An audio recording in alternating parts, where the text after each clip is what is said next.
Thank you very much, Antonia. It's always a pleasure to be here, and I think we will all agree, sitting here with three wonderful artists in the context of this fantastic workshop, why would you want to be anywhere else?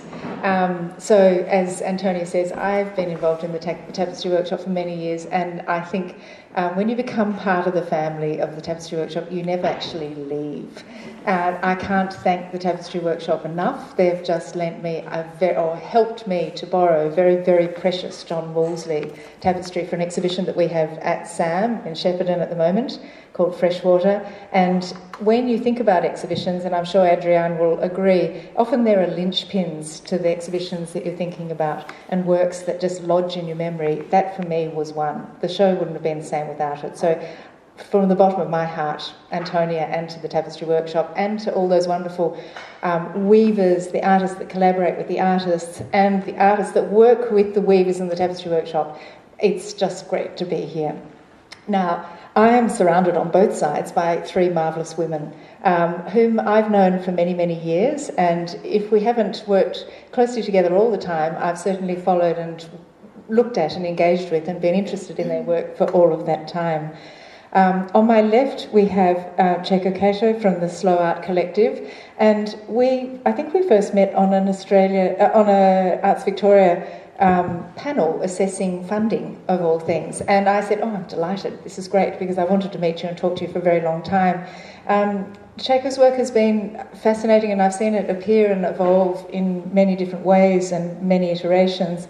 And I think some of the things that I found particularly interesting about it was the use of materials, the weaving, and the collaborative aspect, working with different communities, and really profound and sustained interest and sensitive reflections on sustainability, materials, the way that we build structures and contain structures for us and as places to create new and innovative and exciting sort of experiences.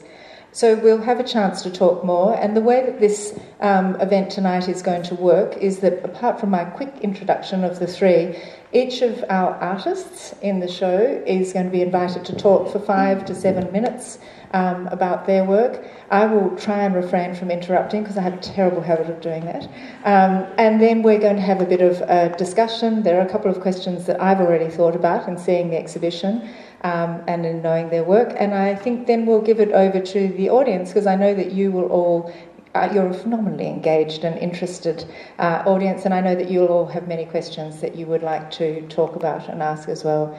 So Sarah crowEST and I have, we've done a number of things together, I think, over the years, but I first came across your work, the sculptural work, the large object that kept growing and changing and had sort of little eyes in it. It had a being, and it was really rethinking the nature of sculpture. I think was the first iteration of the work that I can remember and think about. But then there was a work that I was really intrigued by in a studio visit, and it was a beautiful piece of linen fabric, which I have a particular penchant for, I have to confess, and I did inherit a few pieces from my mother that I still haven't used. And you had asked people to and cut little sections of the lining and of people's works and sewn those on to this large, beautiful piece of linen that gathered together people and stories and residues of moments and happenings. So there was a constant movement of this large piece that had a beautiful poetry to it and an engaged quality that was particularly interesting. Since then, of course, I have been watching this series, one of which you're wearing tonight, and I've always hoped that Sarah would ask me to wear one. I was still waiting. So there's still hope. Anyway, so I look forward to hearing more about that. But there are so many things that we could talk about, I think, and I hope that you will when you introduce this and we talk a little further. And then, of course, Kate. Kate and I last had a really good conversation when we just happened to be in New York at the same time last year. It feels like a lifetime ago, but it was only last year, wasn't it? Kate had a series of the most amazing knitted works and you had gathered together all of these fantastic portraits of strong feminist women, or works about strong feminist women that have been part of not just a 20th century history, but even going back. So from Frida Kahlo, Sarah Lucas, there's a famous image of her with the 2 fried eggs, and here we are. I thought that this was a fascinating mix of materiality, traditionally gendered process, and then there's iconography of feminist imagery that really talked about our times and how we view that within our contemporary context. I have seen, of course, and we have in this exhibition, some of your amazing performative pieces, and that's something that obviously we will talk about tonight. And the context of wearing it in different cultures and contexts, I think for both of you, is something that is particularly interesting. So with that introduction, I'm going to start with Kate on my right. The chatty one. Thank you. Thanks so much for the introduction. It's lovely to be here and see so many students, actually, whom I've taught over many years, actually. So it's really lovely to see everyone here. And I actually did a residency here in 2013 as well. So I sort of feel quite connected to this place in terms of the making of my work. And this is the work there that I made on the residency, which is a knitted burial suit called Postscript, a Burial Suit. As we only have kind of 5 minutes to introduce, I thought I would just mainly talk 5 to 7, to be precise, just mainly give an overview, I guess, on the connection in my practice between knitting and feminism and how that came about, and why that sort of still matters to me, and also about kind of bringing feminism out into the street and into the world and other cultures. Essentially, I went to art school when I was 26 years old, and I entered art school as a painter. And after the very tragic death of my brother, after I was a year there, I went home to visit my family, and my mother taught me how to knit. And for me, it was a really strange kind of confluence of the experience of grief and this materiality of knitting, which really made me feel as a medium that it had a really incredible capacity to hold a kind of history, hold a kind of emotional moment, and to narrate and translate my own sort of stories and subjective experiences. And so when I returned back to art school, from then on, I actually have worked with knitting, and so that's now almost 17 years of working with it as a sculptural and pictorial material. And so there's been many sort of periods of time, over time with that, where I reinterpreted mythological stories from all around the world, or sort of religious stories in which women have been imagined in one particular way, and then through knitting I've considered a kind of other way to do this. So I've always thought of it as a kind of medium where I can make things my own and translate my own sense of being in the world as a woman in my own body. And so, for example, this work that's up there is called In My Skin, and that's a knitted, essentially a knitted portrait of myself naked. And so I'm always thinking about the kind of skin and the body as a kind of the skin of the body as a kind of thing that we wear out into the world, and which holds our emotional experiences and our subjectivity. And this work, The Skin of Hope, is an image of my daughter who's adopted at the age of 2 in a knitted armor, which is kind of the way I imagined her skin in a way. Her name is Hope. Her skin and herself as someone who had to kind of wear a sort of resilience in the world at a time when she was kind of on her own in a sense, and how that she has a kind of open sensibility as well. So the knitted fabric is very sort of soft and open and porous. And so I think, and there's been many works I've made which are really deeply personal about my own life, my own family connections, my own relationships through knitting. And these are the most recent works, I guess, of the last sort of 5 years. in which I considered really how the skin and knitting are sort of parallel materials, and how through knitting new images and sort of stories and clothing I could really extend a kind of relationship to history and also my own life. But then more recently, I've been thinking about feminism and its relationship to knitting potentially in a more kind of global context. So the Feminist Fan series that's up there is was more about looking at how a kind of traditional craft could connect to images and histories of women artists who were working really with transgressive kind of ideas, working with ideas of the body, and how it could challenge gender norms, sexual norms, and often through clothing and textiles. So the portraits I've chosen to knit are often ones which relate to the way textiles and their relationship to the body can sort of change history. And so I've knitted, in those pictures, I've knitted artists from all around the world, and I've often made contact with them. I've done posts on Instagram where I write stories about about each artist, and I write a love letter to them, and if they're still alive, I tag them in. And so there's a sense of me having conversations through this work that's made essentially in my studio with lots of other artists, lots of other feminists, lots of other crafters, and it sort of extends. And so it's gone so far as to the point where, like, Carolee Schneemann, who's now almost 80 years old, really famous New York feminist, wrote me an email to tell me how much she liked her knitted portrait. So there's a kind of sense of, through that, how it's been really socially connecting all kinds of people who maybe wouldn't have had a connection, and really building a kind of language for feminism all around the world.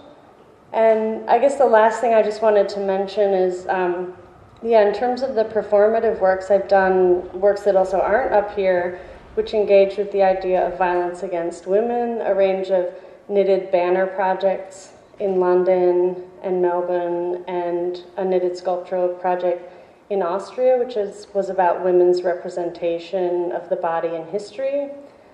And so through those works, mainly on residencies, I started to think about how in every place I went, the context and history around women was really different, and knitting became a way, or craft became a way of connecting to those histories in a really personal way, and then bringing it out into the world. And so the work that's in this show, which is my Feminist Fan in Japan uniform, was really just like one part of a show where I got there. I was supposed to have a solo show in Japan, and I thought, I met all these artists who were really struggling to have opportunity, feminist artists and queer artists who were having trouble to be able to present their work in Japan due to a kind of restrictions around their work. And even one of the women I met was in court on obscenity charges for making work which represented her own body. And so I thought, well, I'll make my show with all of them. I'll curate them into my show. And so the work I made with the suit was me, like, I found this suit in a Japanese shop. It was a cleaner's uniform, and I just put all over it all this, like, accoutrements of Japan and cuteness, which are really prized kind of, it's a culture that, like, really prizes, like, femininity and cuteness. And I thought, well, that's a kind of embrace of what's here and what's fun about Japan. And so that's me kind of wearing that out into the street, where people, like, took selfies with me and wanted to meet me and thought I was, like, a famous, like, superhero or maybe, like, a movie star or something. And then on the other hand, and I was connecting to people, also all the artists I met in that really social way, and bringing them back in the studio. And then we did a show together as well that was called The Feminist Fan in Japan and Friends. And they brought all their work in, and we did a series of performances and talks. So in a way, that uniform and those photos are really just a trigger kind of image, or a vehicle for the way that I think about going to other places, which is firstly to embrace them, to see things as they are where you are, and then secondly to kind of give something back, to generate something new, and to create a new space and new relationships. And so when I've done that before, I've left, and then there's a community of artists who then continue to work together who hadn't known each other. So I guess I keep thinking about that, what's possible to expand all these kind of dialogues around around craft and around feminism, and how that materiality of the work can really do that. So I think I've gone over my 7 minutes, probably. That's all right. Okay, That's okay. I'm going to ask Chaco now to talk, because I thought there's an interesting relationship in some respects with some of the things that Kate talked about. Do you think? Yeah? Yeah, I will come to it. Okay, yeah, you just okay, yes. Thank you so much for coming today. And I know I'm very, very grateful to be here. Actually, this is like my dream place, actually. And then I've been telling to everybody, come to my exhibition. But the main, focus can be, the main things maybe you get most excited about is just to see the studio. I love the studio because it's always process. It's always happening rather than the finished and then show it in the white cube space. That's how I think my practice is about. I have to go back to when I started to the Slow Art Collective, which was maybe 2009 or 8, I think.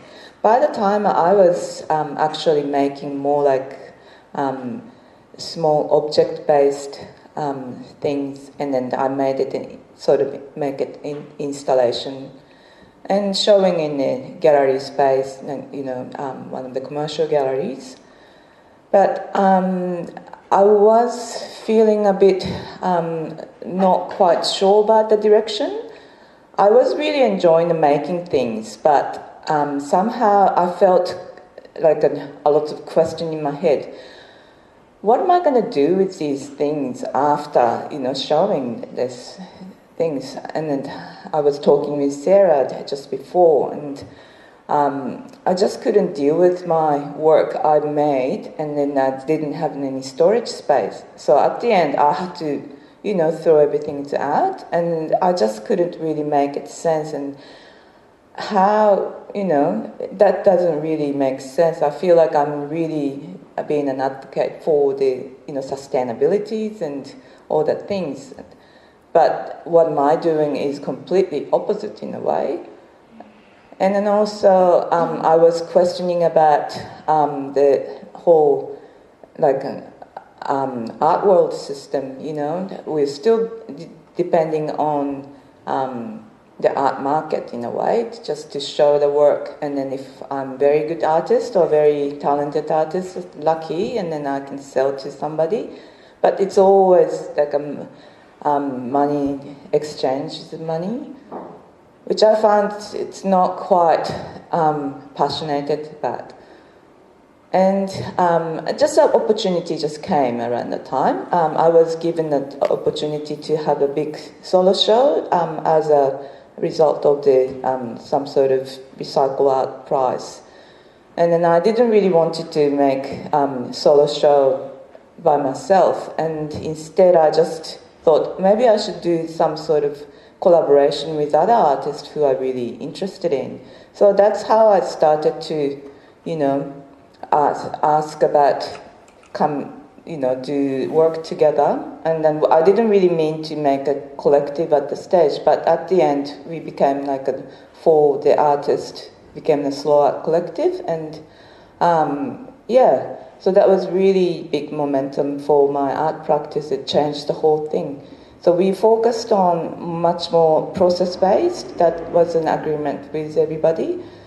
And and then try to use all the materials, not buying things from shops, but be able to source from somewhere, recycling or, from somewhere more reasonable.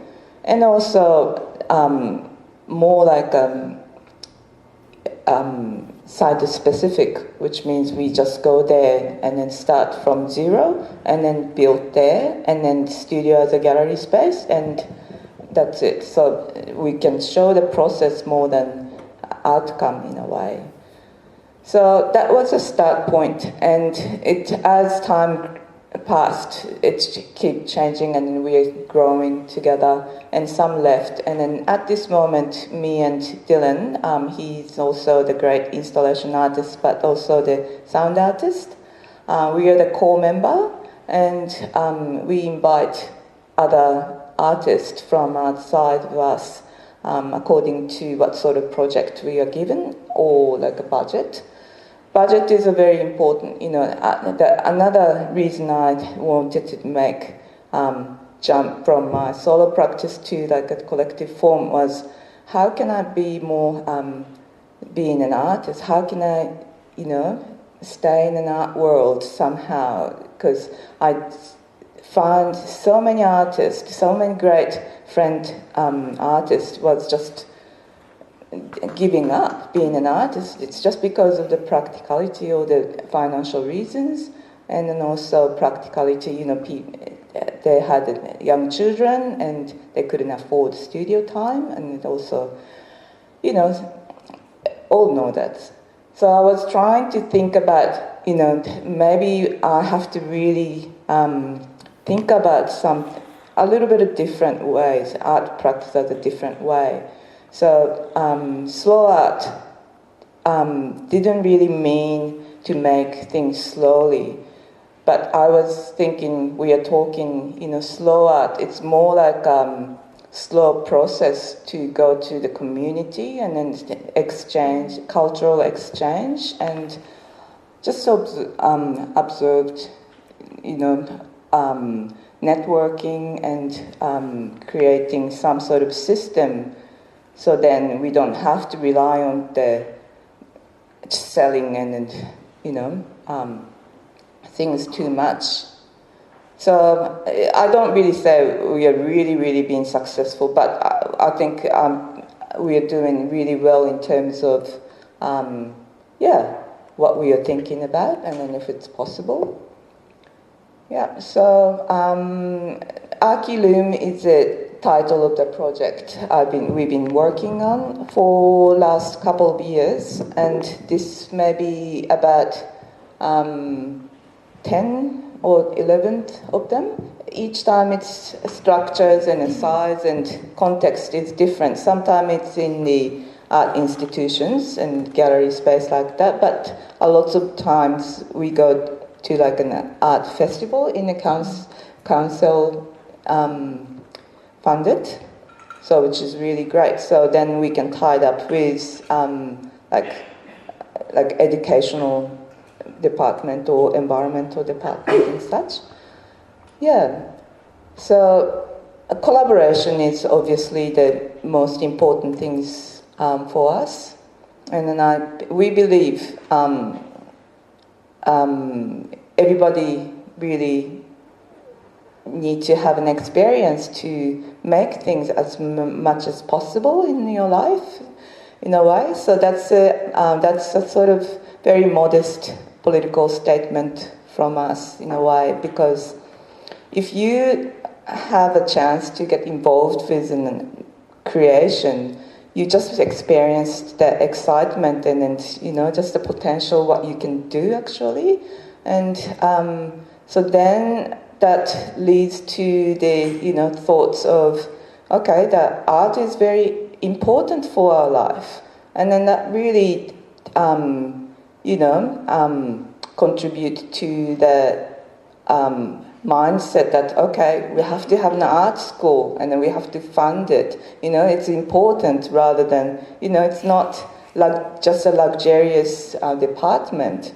And then I think from there, if you go to the art school and then you do know how important the creativity, I think that'll change your mind towards to the environment issues or migration issues or, all the big issues, I think. It's just very, very bottom, small seed what we're doing, but we believe that is a very important gesture as an artist. Yeah. So I don't know if that's really, yeah? No, that's perfect. There'll be lots of things in that, but I think that sense of collaboration is something that, different forms of collaboration, but I think there's some sort of interlinking. Okay. Yeah. So we'll come back to that. Okay. Collaboration. My recent works occupy a conceptual space between painting, working apparel, and concrete poetry of a political nature. So the connection between painting and the aprons, or what I call strap-on paintings, and I usually make them from this kind of robust Belgian painter's linen. But the series out there in the gallery, you can see it's an exception, and I crossed paths with those really brightly coloured linens and I couldn't resist them.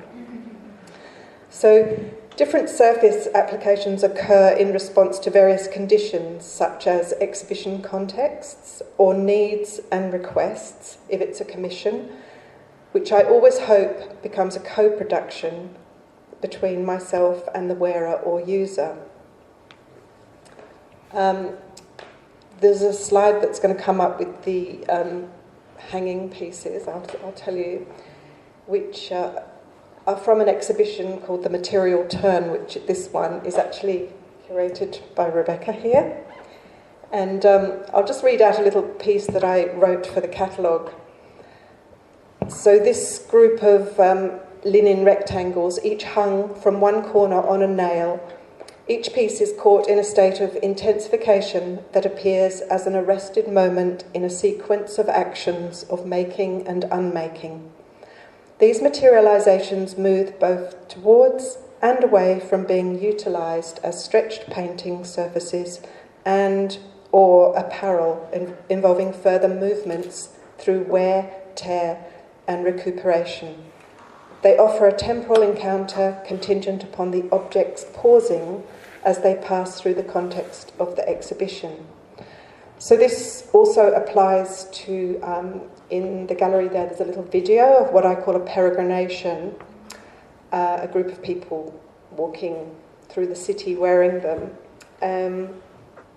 and indeed anybody that wears one, including me tonight.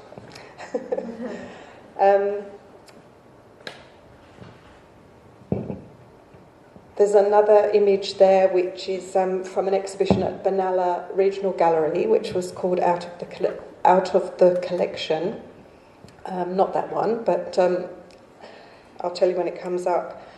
And it's the one with the little chart. That one, yes. So this was the first time I tested the possibility of allowing the public to take the pieces off a peg on the wall and try them on in an exhibition context. And the works were made in response to various items in the Benalla Art Gallery collection. You might detect a sort of Ned Kelly vibe that was very present in the gallery, combined with my other sort of enduring passion, which is the work of some of the work of Sophie Teuber-Arp. They just happened to collide quite curiously at that point. And the other similar slide where there was an outstretched one and a peg one, which is from this one, an exhibition called Strap-On Paintings, which was at Heide Museum of Modern Art. And again, there was a response to some chosen works in the Heide collection, and I expanded the idea of including the viewers in addition to the aprons or paintings that tie onto the body. And there was a series of heads that people could put on. And there was a clearly set up sort of photo opportunity. For example, you could put that apron on and stand in front of that one. Or on another wall, there was a hashtag. So, you could post it on Instagram and cross-reference everybody else that was falling around in them. And I'll just say a little bit about the kind of abstract language that you might see recurring in many of these and how it comes. I'm working on an ongoing project called The Lost Architecture of Sophie Teuber, or Sophie Teuber-Arp, and it's also a feminist project which pays homage not so much to an overlooked woman in art history, because she's pretty well lauded and very well known and popular, but to a forgotten body of work, which has been excluded even from a very large recent monograph on her work and from most recent exhibitions on her work. And the painting that comes up, the blue one with a few abstract lines, is, and also that one I'm talking about, but also the ones in the background of the dancing man are exemplary. And I go back to this series of diagrams, or perhaps, abstracted architectural plans often, and use them as jumping off point to move forward. It's not really known exactly what they were, but I know that Sophie Toba did have ambitions to design buildings, interiors and furniture, and she did early in her career, but was largely unsupported due to her gender, and ended up painting quite sort of decorative panels, which I don't find quite so interesting. I'll just say a little bit about the peregrinations, which what you see, the one in the video out there is called Peregrination Melbourne. And so the strap-on paintings then become the binding element in gathering various groups of people for a series of walks together across different locations. And in 2016, appearances en masse have occurred in Melbourne. Obviously that's the one in the video, and also at São Paulo and Tarawara Biennales. Is that enough? I have a question, Sarah. Do you think of your work as feminist? Yes. Probably more increasingly, actually, than you're familiar with my sculptural practice, and I'm quite old and I've got multiple practices. No, but I've done a lot of work. I've made films and video and sculpture and photography. I haven't even scratched the surface here. I've just been talking about this particular body of work. But yes. And I might add that all of our speakers have done an amazing amount of research, and I share the stage with a number of PhDs.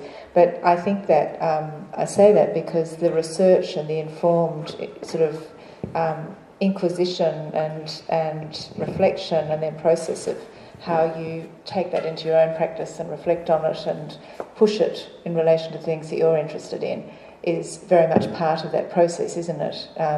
The opportunity to do that sustained research and thinking and making can sometimes offer in the best possible way. Yes. But as you were talking about that, I hadn't really thought about it in relation to your work, but it seems increasingly that is something that, is a bit of a shift. Well, yes, and in fact, I haven't in the past really wanted to think about it. I've wanted to kind of ignore it and just proceed as if it doesn't affect me, but of course it does. And I think recent kind of political situations are kind of bringing things to the fore again, and there's been a refreshing new kind of rise in awareness, I think. I guess I first started thinking about it as a teenager in the 1970s, but in the as time went by, it seemed to get a bit buried, but in the last few years there's been a resurgence, I think. And I think if you think back to your time in London and working at Central St Martin's and the interest in, or the work in fashion that you did, I mean, that is often, it can be a very gendered sort of area. Yes, I wasn't at St Martin's, but... Have I made that up? Yeah. Oh, well, it sounds good. I was All at Middlesex Polytechnic, which was Hornsey's School of Art for a while, and I've totally made that up. Yeah, it's okay. I was around there. Yeah. I've got you located in London at a certain moment. Yeah, no, I was there and I studied fashion, but not at that school. Yeah, you have to be careful of curators. They often make things up. I'll make things up too. I know. Kate, your work is very overtly feminist, and that is often a part of, I think, the selection, as you said. Give me back that microphone. Part of the selection of the artists that you have chosen, and one of the things that I was particularly struck by was, all of these artists, I think, particularly with me being in Shepparton, I watch and follow through Instagram. So there's a very strong sort of collaborative and expanded part of their work through this sort of what we call, social media, but it's actually through an engagement. I must admit, when you told me that you were writing these love letters to the people that you were knitting, I went, Sounds daggy. No, it didn't sound daggy. It actually sounded quite scary, because I thought, are you opening up yourself up for potential risk? In a way, what happens if someone doesn't like it, or someone Love is a risk. Indeed, and life is about risk. But you talked about Carolee Schneemann and her response, and that was interesting. Tell us about some of the other responses to these sort of icons of our feminist age. Well, I felt sort of nervous, actually, about some of the younger living artists whose work I had reinterpreted in knitting, who I thought they'll see that I've basically knitted their work, a version of their work, put it on Instagram, included the title to their work, and then written them this love letter, and then they might think I'm like a stalker or like a hacker, an amateur or something, and they'll like try to sue me for copyright or something. Like, I was genuinely like worried, but I thought, well, the only solution really is knitting genuinely like disarms most people. I've discovered this over time, that most people find it to be a very like heavily digestible, tactile and friendly sort of material. And so I thought, well, let's just see what happens. So what I thought is I would find if they were on Instagram, and then I would just tag them in. And then, so like, for example, Sarah Maple, who's like a really super interesting feminist artist who's Muslim and living in London, is making these like really kind of tough works where she reinterprets Sarah Lucas works, where she's like wearing the veil, holding 2 melons and smoking a cigarette, and gets like hate mail every day and death threats and everything.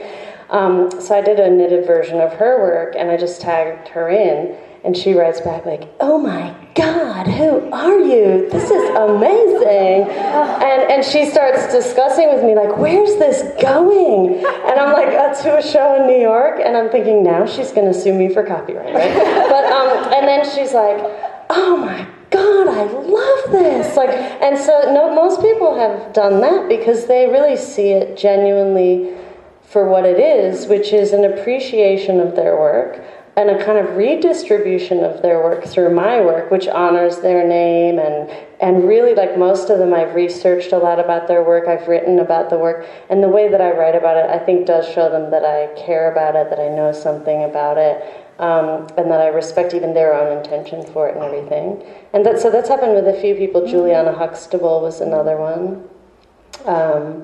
And Juliana's an intersex artist in New York, in Brooklyn, who's really getting very well known. And it's a very similar thing. Was just like, yeah, who are you and what is this? Like, they all say that, like, what is this? No negatives yet. I'm wondering whether women are more generous when it comes to copyright. Yeah. I'll leave that one for the moment. We'll come back to that. Yeah. But I'm just thinking about, this inclusion and incorporation and this sort of collaboration with other people. And although, it probably seemed like a long bow when I said there are sort of echoes after Kate had spoken, this reaction that people have in doing and working alongside that, you can clearly see in your work, and you've talked about it, and that opportunity to immerse yourself into communities and various different communities with different levels of art language. I think that's something that's really interesting in your work, and I wondered if you could talk a little bit about how you go about starting that conversation and process, or do you just do? You mean like... do you just start and then people come in, or do you think it has to be more... Because you've done this a number of times, you've worked with many different communities. Yeah. What is the process of starting in this new context? Well, usually we set up the structure, right? And then while we're setting up the structure, people come in, what is it? And then we just said, it's going to be like a big, gigantic loom. And then you can just come here and then weave. And then contribute some, you can make weaving looms, weaving walls around and something. Oh, that's so exciting. And then usually people come back and then they just come in and do it. They just get it straight away. We never really had any problem.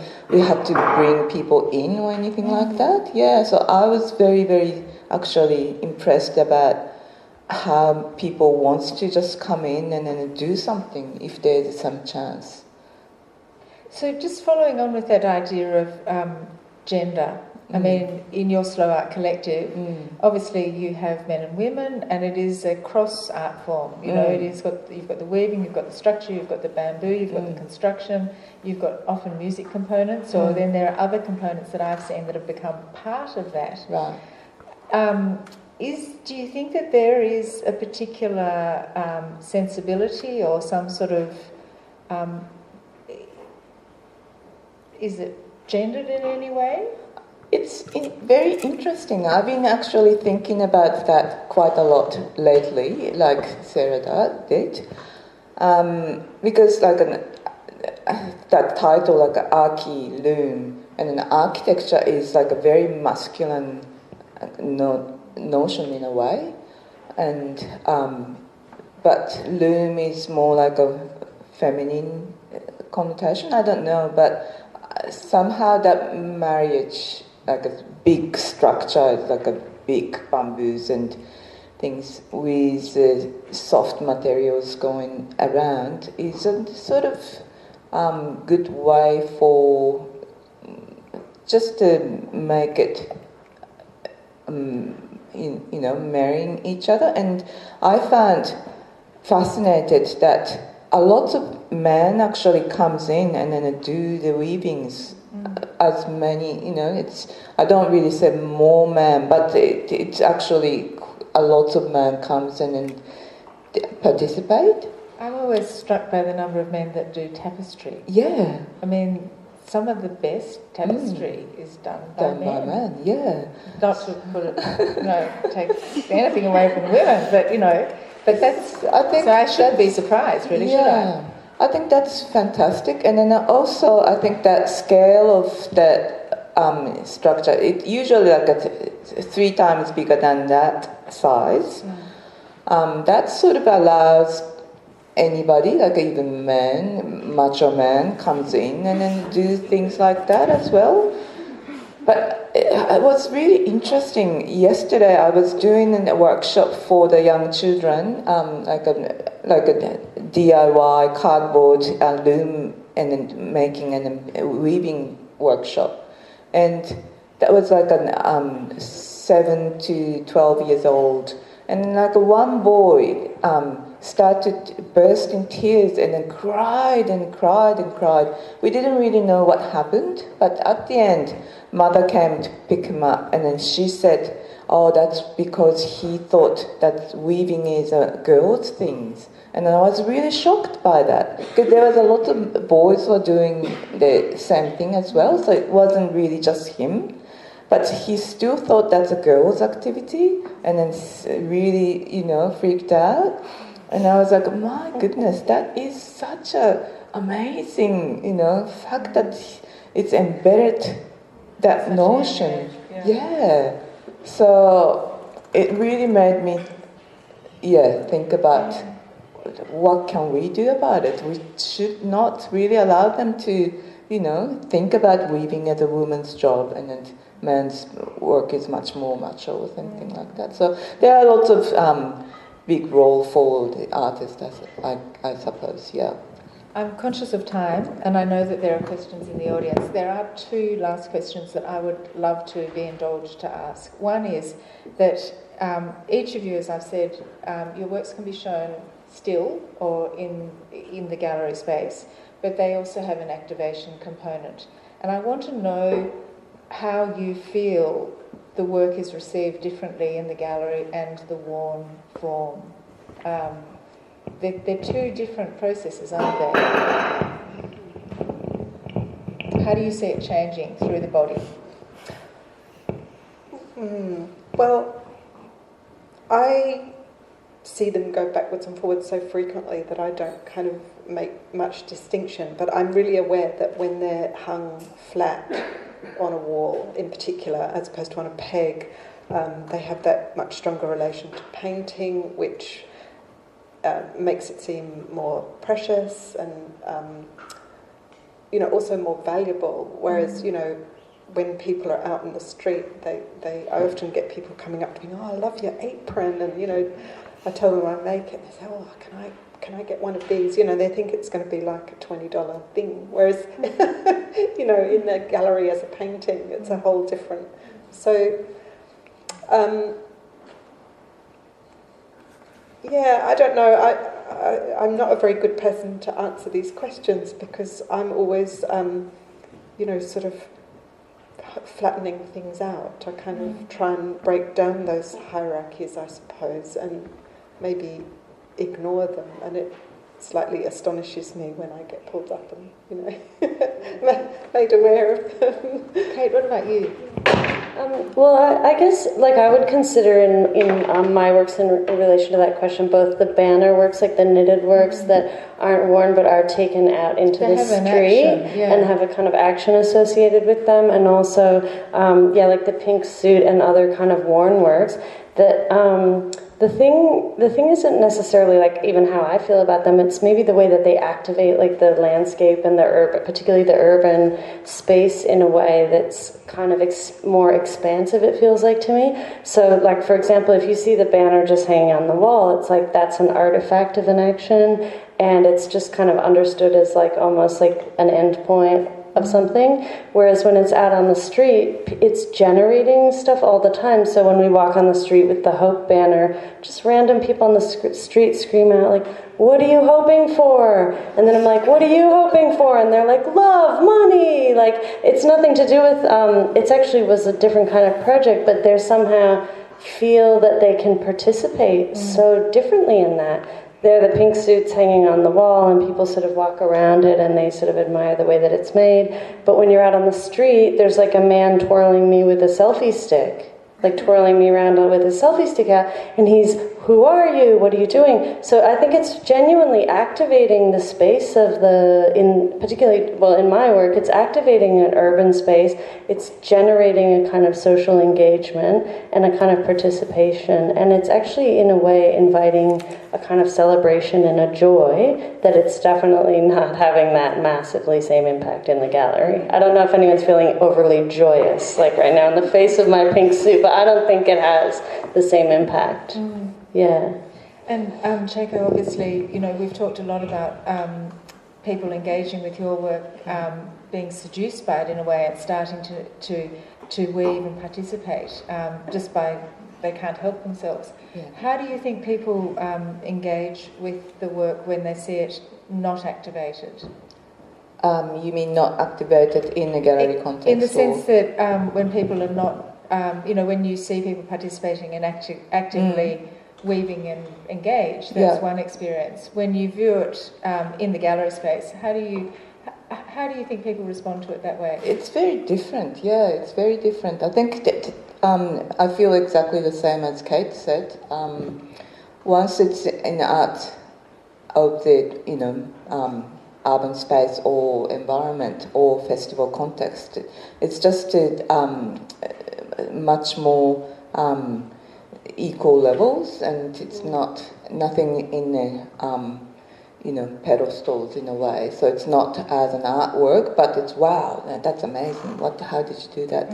So it's much more close to the people in a way. People can. I love the fact that it's so accessible to people, because I know most of the people who comes to a festivals and stuff who then never goes to the gallery space. So, which is very, very important things for me. And then, as I said, I'm really focusing on the process-based artwork. So the process is, it's almost like a performance piece, so each moment. And just the fact that it is one-off, time-based things. So that's really precious for me as well. But at the same time, I really enjoyed seeing it in a white background and then just to see the beauty of it as well. So I do really enjoy both, and then if it's just one, I probably won't be as happy as I am now. But so it's really important that whole beauty is a kind of outcome of the whole process. Yeah, the aesthetic quality. On that note, I'm going to hand it over to you to see if there are any questions from the audience that you would like to ask our eminent three artists as part of this exhibition. I'll ask one. Go for it. I guess a general question. I'm curious if you personally see social impact as an important part of your practice, whether it's a coincidence or whether that's actually important and vital to the art you produce. And if so, what do you feel are the most crucial or effective ways to affect social change through art? My God, those are some good questions. No pressure. I thought we could have gone it in so many different directions tonight. There's the influence of residencies and other communities overseas, or agency in art, and we've talked a bit about that. So no pressure. Good. I'll answer first because I can answer that one sort of quickly. So yes, what was the first question? Is do you see social impact? Yes. Being a conscious part of your yes. Yes to that. And then the second one was, what was the second one again? So the second one is about, I guess, how, seeing as you see that as valuable, what do you think are either devices or approaches that are effective in doing that, or what kind of points do you I think it's a lot about what we discussed, people have discussed today, so participation, and actually textiles is a strategy for engaging with people, so because it has a materiality, that those things, participation in kind of textiles, actually break down barriers, and so when you break down barriers, then you actually have social impact immediately in the sense that you're generating a sense of community, often between people who maybe didn't have a connection to each other. So at the most basic level, that can happen for sure, I think. And then beyond that level, it's like other bigger things can happen where you leave that and that community connection stays going without you, which actually can be so kind of quite profound. And I bet that would be the same with Chaco or other people, that you leave a neighborhood where you've done something like that and then things are still running on the basis of that. But I won't keep going. I could. Yes, I think it's important. And when I made this particular group of works, it was just after Trump was elected and there were all those mass demonstrations in the US, and a particularly fantastic women's march. And it was, I heard that phrase, Trump making protests great again. There's so much incredible creativity in the banners and slogans and those hats. Yeah, the little pink hats that they all wore, the ears, the little bunny ears. Yeah, and it was just really inspiring, and that just occurred just as I was making that body of work. Yeah. So as I mentioned before, I kind of had this ambition to kind of co-produce some of these strap-on paintings or aprons with individuals, and maybe apply text, collaboratively, or I guess made to measure kind of thing. And I like the idea that you could sort of wear them, or you could just take them off and hold them up as a banner, or even just when you pull them out, they're rectangles. So I had this kind of vision of maybe going to protest marches and having something possibly quite offensive written on that you could, wave around, but then you could sort of turn it round and then just look like a really sort of innocent worker. And, so the short answer is there's a lot of subversion going on here. Yeah. Who said that, this wasn't subversive? Well, I haven't entirely sort of realised that ambition, but I'm kind of working towards it in different ways over time. Yeah. Jacob?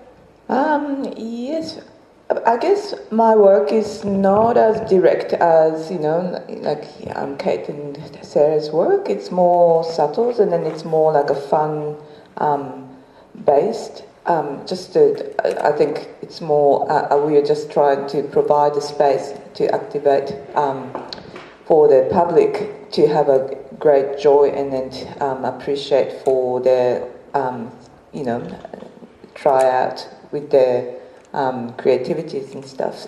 But as I said, that sort of leads to more conscious thought towards to a lot of big issues in a way. I think you're being too modest. I mean, there's been, ever since I've seen your work, this sustained sort of rigour towards the materials that you use, this understanding of environment and sustainability and workplace, how you work with people, the engagement with market, and all of those things. I think that it's a different sort of politics, but it's very much embedded in every consideration. Oh, that's really kind. Thank you. No, I think it's true.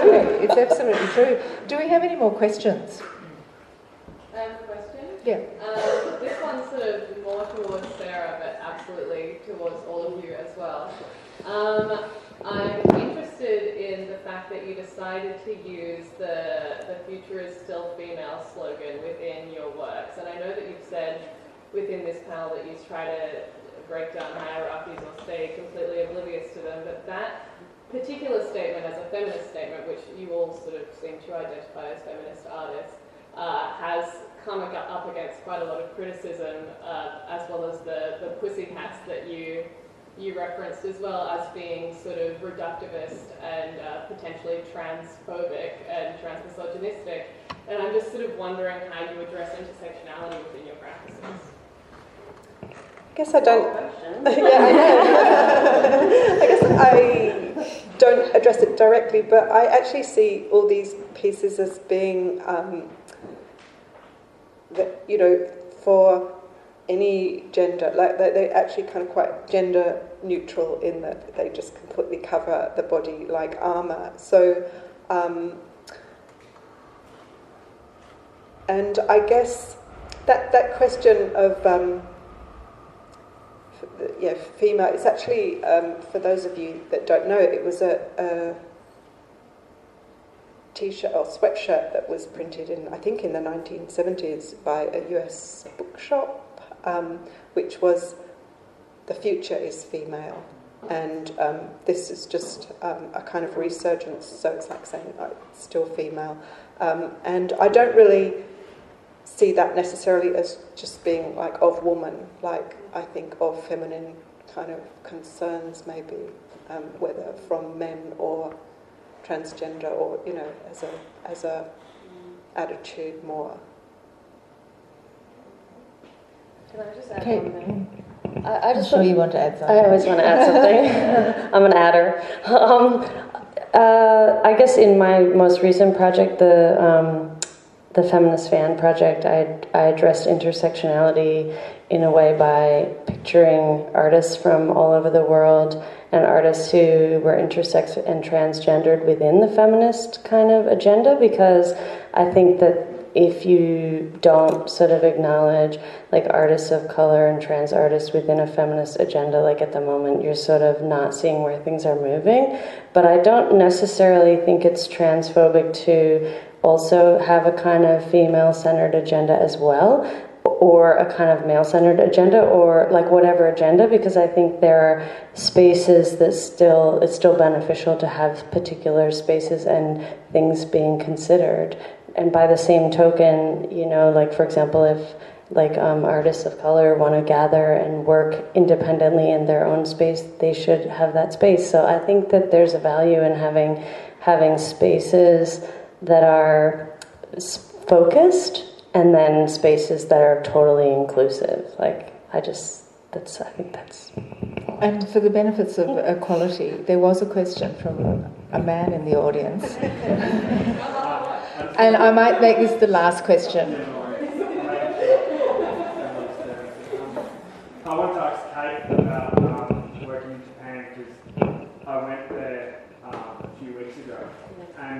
society there seemed quite reserved. So do you think that you being an international artist, they hold a different level, like a different standard? You were saying for Japanese artists, they weren't getting the same opportunities, and you brought them in. Do you think that they value you being an international artist differently?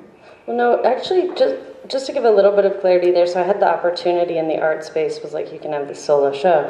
But then when I started bringing all the artists who I met who were having difficulty getting a space for their work for various reasons of censorship and other things, then the space was like, oh, we don't think you should include them in the show at all. And so it was quite a long struggle to, it involved taking all the logos that support the art space, off the catalog and a whole range of things where they basically said, we won't support you doing this. And we had to negotiate really heavily some parameters in which we could still do it. And it involved all of us, all the artists kind of working together with the art space. So we were definitely impacted by those concerns, but at the same time I found that even with some of the conservatism around the issues, that the art space and the people I met there were also willing to have a kind of dialogue. And I think it's really important when you go to another country that you respect the parameters of the culture that you're in, and you try to sort of work within parameters that you come to a center point where everyone can go, okay. So one of the artists who had made works featuring her own genitalia, they were like, she cannot have that work in the show. So she was in court at the time, testifying in court, and so we kind of came to this agreement that she would perform the transcripts of her lawyer's defense of her in court. So she dressed up like this cute baby policeman, and then she read out these transcripts of her lawyer's defense, which essentially was a feminist argument for her work being seen as feminist art. So it was a way of getting around the presentation of certain material while still holding the same kind of political intention. I'm going to give the last word to Chaco, because of course you are originally from Japan, have lived in Australia for many, many years. And I think it's possibly more about, do artists coming from elsewhere but being sensitive to the context that they're working in have a greater degree of license, or do they have to think differently about crossing those barriers and borders? You mean Japanese artists in general? Well, Japanese. I mean, we've got Kate, who's been in Japan. You have worked in Japan, and who have done that backwards and forwards of both cultures. So, do you think that there's something unique? We're talking specifically about Japan, but you could make an analogy in any sort of residency, India, anything like that. So, do you think that an artist going to another culture and being aware of these things is given or can take certain licenses that sometimes those artists there can't? Yeah, I think definitely, isn't it? It's just I mean, it's probably difficult for me to say that because I never really practiced as an artist in Japan. But I do know quite artist friends in Japan, and then have a chat about that. And then everybody said Japanese art context is very, very small. But at the same time, from my point of view, there's an amazing, extraordinary risk-taking artists exist in Japan as well, much more than being in Australia in a way. So if you have a very difficult context or surroundings, probably some has to have a really big energy to explode in a way. So I think it's really depends how you work in it. And even that girl, I mean, I was actually reading her book. She published quite a few books about her practice in a way, which is quite amazing as well. She's really banned and not in prison, but she was sentenced, and so but still be able to publish her book, and then she's very, very well known artist in Japan now. So it's a lots of different things happening. Yeah. On that note, I am going to wind up. I'm conscious that you all have many other things, I have no doubt, to go to, and we could talk all night. I would like to thank very much my fellow artists who have spoken tonight, particularly Adrienne for this marvellous exhibition and the Australian Tapestry Workshop, and all the other artists who aren't on the stage today but whose work is included in the show. Again, some marvellous works in this exhibition. We haven't talked about craft and we haven't talked about art. We haven't talked about lots of things. So when you see all of us again, I'm sure the conversation will continue. Thank you all very much for coming this evening. This is just an ongoing conversation with many of you. Do enjoy the exhibition again, and if you ever have any need of seeing a beautiful John Wolseley tapestry, this is shameless spooking, come to Shepparton. And of course we are the queens of craft. We have the most definitive ceramics collection in regional Australia. So there you are. We haven't talked about art craft, but collectively, girls, we are it. So thank you all very much for coming. Please join me.